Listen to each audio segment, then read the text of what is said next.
கர்த்தர் அதிசயங்களை செய்கிறார் ஊழியங்கள் வழங்கும் தேவ ஆலோசனை. இந்த நாளிலே தேவ ஆலோசனை நிகழ்ச்சிக்காக உங்களை வரவேற்கிறேன். கர்த்தர் நல்லவர், இயேசப்பா பெரியவர், நம்மோடு பேசுகிறவர், நமக்கு ஆலோசனைகளை கொடுக்கிறவர். இன்றைக்கு தேவ ஆலோசனைக்காக தெரிந்து கொண்ட வசனங்களை வாசிக்க கேட்போமா? உபாகமம் 28வது அதிகாரம் 47-48 வசனங்கள். உபாகமும் 28, 47, 48 வசனங்கள். சகலமும் பரிபூர்ணமாயிருக்கையில் நீ மனமகிழ்ச்சியோடும் களிப்போடும் உன் தேவனாகிய கர்த்தரை சேவியாமற் போன நிமித்தம் சகலமும் குறைப்பட்டு பட்டினியோடும் தாகத்தோடும் நிர்வாணத்தோடும் கர்த்தர் உனக்கு விரோதமாய் அனுப்பும் சத்துருக்களை சேவிப்பாய். அவர்கள் உன்னை அழித்து தீரும் மட்டும் இருப்பு நுகர்த்தடியை உன் கழுத்தில் மேல் போடுவார்கள். இன்றைய தேவ ஆலோசனையின் தலைப்பு, குறைவுபட காரணம் என்ன? குறைவுபட காரணம் என்ன? இந்த 47வது வசனத்திலே சகலமும் பரிபூர்ணமாய் இருக்கையில் நீ மனமகிழ்ச்சியோடும் களிப்போடும் உன் தேவனாகிய கர்த்தரை சேவியாமற் போன நிமித்தம், அடுத்த வசனத்தில் சகலமும் குறைப்பட்டு. எல்லாம் பரிபூர்ணமாய் இருக்கையில் ஆண்டவரை மகிழ்ச்சியோடு களிப்போடு அவரை மகிமைப்படுத்தாமல் போனதுனால குறைவு வருதான். சிலருடைய வாழ்க்கையில் ஆண்டவர் எல்லாவற்றையும் பரிபூர்ணமாக கொடுக்குறாரு. எப்போ கொடுக்குறாரு? சிலர் ஒன்றும் இல்லாமல் ஆண்டவரை தேடுவாங்க, ஆண்டவரை ஆராதிப்பாங்க, ஆண்டவர் சமூகத்தில் உபவாசிப்பாங்க, ஊழியக்காரில் தேடி போய் ஜெபிப்பாங்க. ஆண்டவருடைய வேதனைகளையும் கஷ்டங்களையும் கண்ணீரையும் கண்டு அவங்க வாழ்க்கையில் இருக்கிற தரித்திரங்களை எல்லாம் மாற்றும்படியாக கிரியை செய்ய ஆரம்பிப்பார். நல்ல ஆசீர்வாதமான வழிகளை, வாசல்களை ஆண்டவர் திறந்து கொடுக்க ஆரம்பிப்பார். இப்போ பிள்ளைகளுக்கு நல்ல படிப்பு, நல்ல வேலை, குடும்பத்தில் நல்ல தொழில் வாய்ப்புகள், வியாபார வாய்ப்புகள், இன்னும் குறிப்பாக சில நேரத்தில் ஒன்றுக்கும் உதவாமல் கிடக்கிற சில இடங்கள் நல்ல விலைக்கரைத்துக்கு விற்பது, கைவிட்டு போன சில பணங்கள், ஆபரணங்கள், இடங்கள் வருவது, இப்படி வாழ்க்கையிலே சூழ்நிலைகள் மாற்றப்பட்டு கடன் இல்லாதபடிக்கு நல்ல ஆஸ்தியோடு ஐஸ்வர்யத்தோடு செழிப்போடு வாழ ஆரம்பிப்பார்கள். ஆனால் இப்படிப்பட்ட சூழ்நிலை வந்த பிறகு ஒன்றும் இல்லாத இருந்த காலகட்டத்தில் ஆண்டவர் மீது வைத்த அன்பும், ஆண்டவர் மீது வைத்த நம்பிக்கையும், ஆண்டவரை தேடுகிற அந்த எண்ணமும் குறைஞ்சி போயிடும். கொஞ்சம் கொஞ்சமாக குறைஞ்சி போயிடும். அப்படிப்பட்ட அநேக மக்களை உலகத்திலே நாம் பார்த்திருக்கிறோம். என்னுடைய ஊழிய அனுபவத்தில் நான் அப்படிப்பட்ட பலரை நான் பார்த்திருக்கிறேன். அதாவது இப்படிப்பட்ட குடும்பங்களில் இருக்கிற நன்மைகள் குறைபட தொடங்கும். ஆண்டவர் அனுமதிப்பார். குறைவை கொண்டு வருவதற்கான வழிகளை அவர் உண்டாக்குவார். ஒரு தடவை ஒரு குடும்பம் நல்ல தொழில் செய்து ரொம்ப ஆசீர்வாதமாக இருந்த குடும்பம், நாங்கள் ரொம்ப நஷ்டப்பட்டுட்டோம் அப்படின்னு சொல்லிட்டு கர்த்தர் அதிசயங்களை செய்கிறார் ஆலயத்துக்கு வந்தாங்க. ஒரு சில வாரங்கள் ஆராதித்து விட்டு என்னை சந்தித்தாங்க.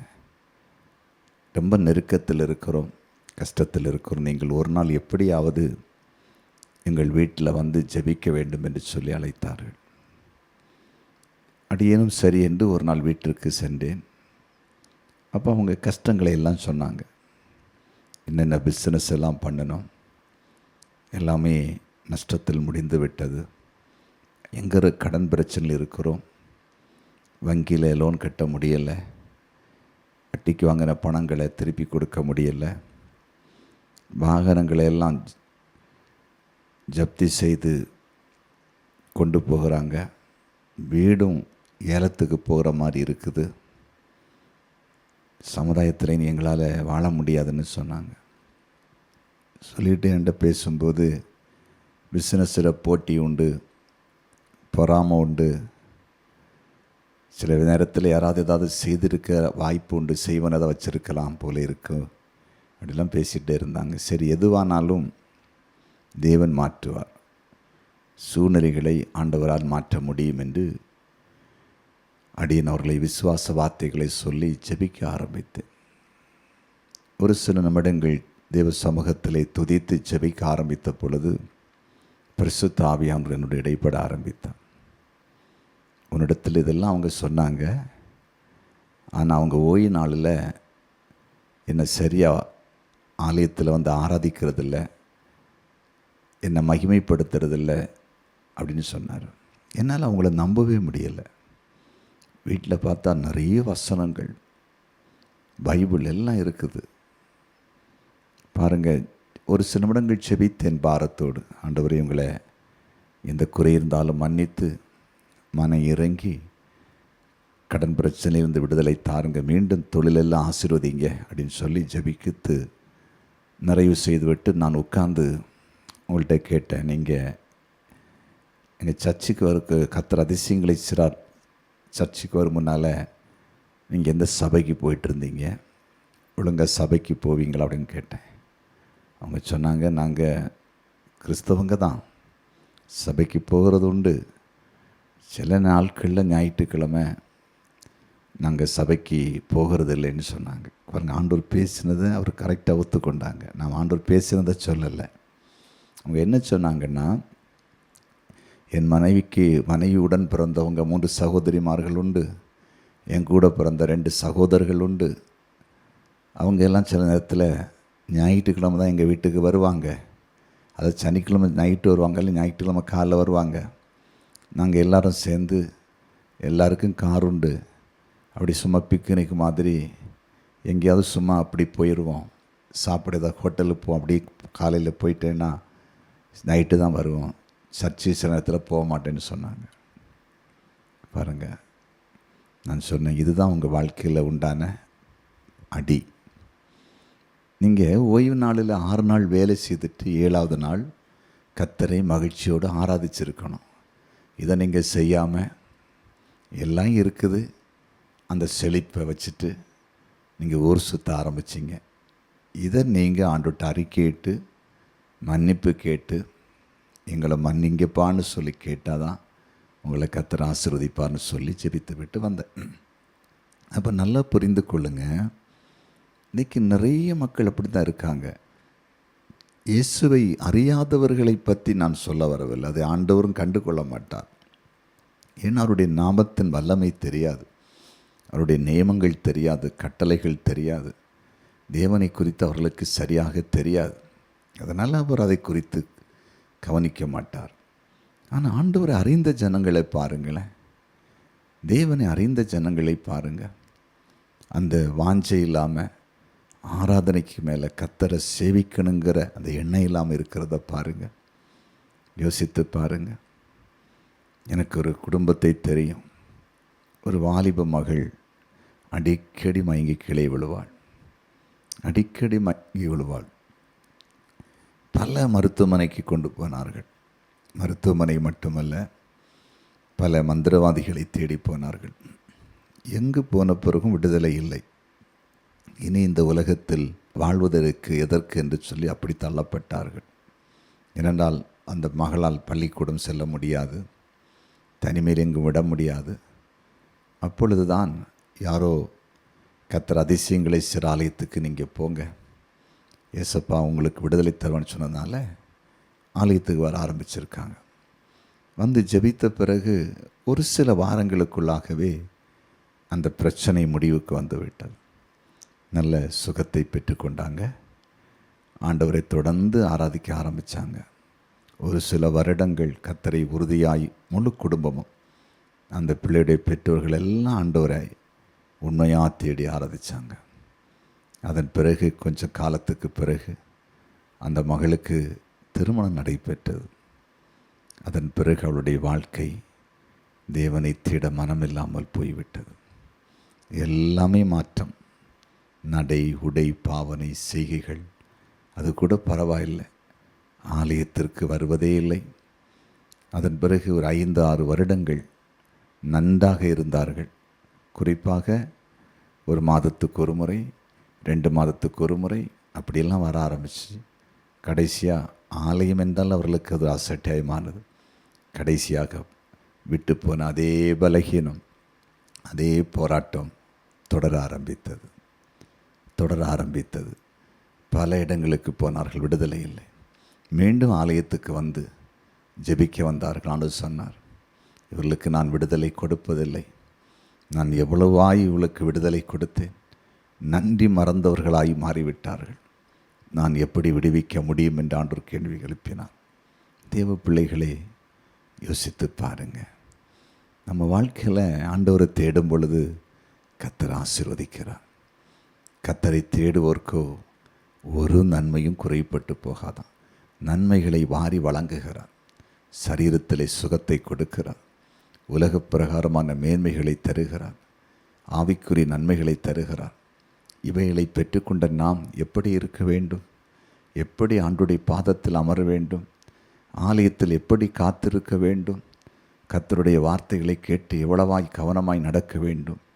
ஆனால் இது எல்லாம் விட்டுவிட்டு தேவன் நன்மை செய்த தேவனை மறந்து பின்வாங்கி போகும் பொழுது, அவரை சேவிக்காமல் போகும்போது வாழ்க்கை எப்படியாக யோசித்து பாருங்கள். வேதத்தை நீங்கள் நன்றாக வாசித்து பாருங்கள். தேவனை விட்டு பின்வாங்கி போன மனிதர்களுடைய நிலைகளை பாருங்கள்.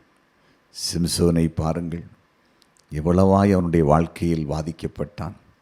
கண்கள் பிடுங்கப்பட்டது. அவனுடைய வாழ்க்கை கடைசியில் அழிந்து போனது. எதிரிகள் கையில் அவன் சிக்குண்டு போனான். இளையகுமாரனை பாருங்கள். தகப்பனோடு இருந்து தகப்பனுடைய அத்தனை நன்மையும் பெற்று எந்த கவலை இல்லாமல் வாழ்ந்து கொண்டிருந்தவன் தகப்பனை விட்டு தூரமாய் போய் பாவம் செய்த பொழுது, தகப்பனை சேவிக்க அவன் மறந்த பொழுது, தகப்பனை மகிமைப்படுத்த அவன் மறந்த பொழுது, தகப்பனுக்கு நன்றியுள்ளவனாய் தகப்பனிடத்தில் இருக்க அவன் மறந்த பொழுது, எல்லாம் குறைபட்டு போய் பன்றிகள் உண்கிற அந்த தவிட்டை சாப்பிட ஆசைப்பட்டு அது கிடைக்காத நிலையில், ஆனால் அவன் அதை உணர்ந்து மனஸ்தாபப்பட்டு அப்பாட்ட வந்தான். அதனால் அப்பா ஏற்றுக்கொண்டார். ஆனால் அப்பா விட்டு தூரமாய் போன பிறகு அவனுக்கு எவ்வளோ குறைவுகள் தெரியுமா? பேதுருவை பாருங்கள். இயேசப்பா சிலுவையில் அடிக்கப்பட்டவுடன் மீண்டும் மீன்பிடிக்கப் போகிறேன் என்று சொல்லி ஒரு கூட்டத்தை அவனோடு பின்வாங்க வைத்து மீன்பிடிக்கப் போனான். மீன்பிடிக்க முடிந்ததா? இரவெல்லாம் வலை வீசினான். ஒன்றும் அகப்படவில்லை. வெறுமையாய் நின்று கொண்டிருக்கிறான். தேவ பிள்ளைகளே, எல்லாம் இருக்கிறது, செழிப்பு வந்துவிட்டது, உயர்ந்த நிலைக்கு வந்துவிட்டோம் என்று பழைய நிலையை மறந்து அன்றைக்கு தேவ பாதத்தில் இருந்ததையும் தேவனை தேடினதையும் ஆராதித்ததை நீங்கள் மறந்து நன்றி இல்லாதவர்களாய் மாறும் பொழுது நிச்சயமாக எந்த நிலையில் இருந்தாலும் கொஞ்சம் காலத்துக்குள் குறைபடத் தொடங்கி விடுவோம். அதற்கு நம்முடைய வாழ்க்கையை ஒப்பு கொடுக்க வேண்டாம். உணர்ந்து வளர வளர ஆசீர்வாதங்கள் பெருக பெருக பேரும் புகழும் வர வர அதிகமாய் கர்த்தரை சேவிப்போம், கர்த்தரை ஆராதிப்போம். யோசுவா சொன்னதைப் போல நானும் என் வீட்டாருமோ என்றால் கர்த்தரையே சேவிப்போம் என்று சொன்னதைப் போல ஒப்பு கொடுத்து ஆண்டவரை உண்மையாய் சேவிக்க ஆரம்பிப்போம். ஒன்றும் குறையப்படாது. இன்னும் கர்த்தர் நம்மை மேன்மைப்படுத்துவார். யாராவது ஆண்டு உங்களை ஆசீர்வதித்து வைத்த பிறகு தேவனை ஆராதிக்க மறந்ததனால், தேவனை தேட மறந்ததனால் எல்லாவற்றிலும் குறைப்பட்டிருப்பீங்கன்னா இன்றைக்கு மனஸ்தாபப்பட்டு ஏசப்பா எங்களை மன்னிங்க, நாங்கள் உம்மிடத்தில் மறுபடியும் வருகிறோம் என்று சொல்லி ஒப்பு கொடுங்க. அவர் மன இறங்குவார். ஜெபிப்போமா? ஜெபிக்கலாம். எங்கள் அன்பு தகப்பனே, நீர் பேசின வார்த்தைகளுக்காக நன்றி. சகலமும் பரிபூரமாய் இருக்கையில் உம்மை சேவிக்காமல் போகும்போது எல்லாம் குறைபடுகிறது என்று எங்களோடு பேசினீர். நீர் கொடுத்த நல்ல ஆலோசனைக்காக நன்றி. இன்றைக்கு இந்த ஆலோசனை கேட்டமுடைய பிள்ளைகள் வாழ்க்கையிலே உம்மை தேடி உம்மிடத்தின் நன்மையை பெற்று பரிபூர்ணம் அடையும் பொழுது ஒரு நாளும் உம்மை விட்டு விலகக்கூடாது. எல்லா ஆராதனைகளிலும் பங்கு பெற்று உம்மை ஆராதிக்கவும், உமக்கு ஊழியம் செய்யவும், கடைசி மட்டும் உமக்கு சாட்சியாக நிற்கவும் கிருபை தாரும். யாராவது உம்மை விட்டு தூரமாய் போய் பாடுகளை அனுபவித்து கொண்டிருந்தா மறுபடியும் அவங்களை விடுதலையாக்கி பிரகாசிக்க பண்ணுங்க. நிறைவை கொடுங்க. தரித்திரத்தை எடுத்து போடுங்க. ஆசீர்வதிங்க. ஜெபத்தை கேட்டேன். நன்றி. இயேசுவின் நாமத்தில் பிதாவே. ஆமென். ஆமென்.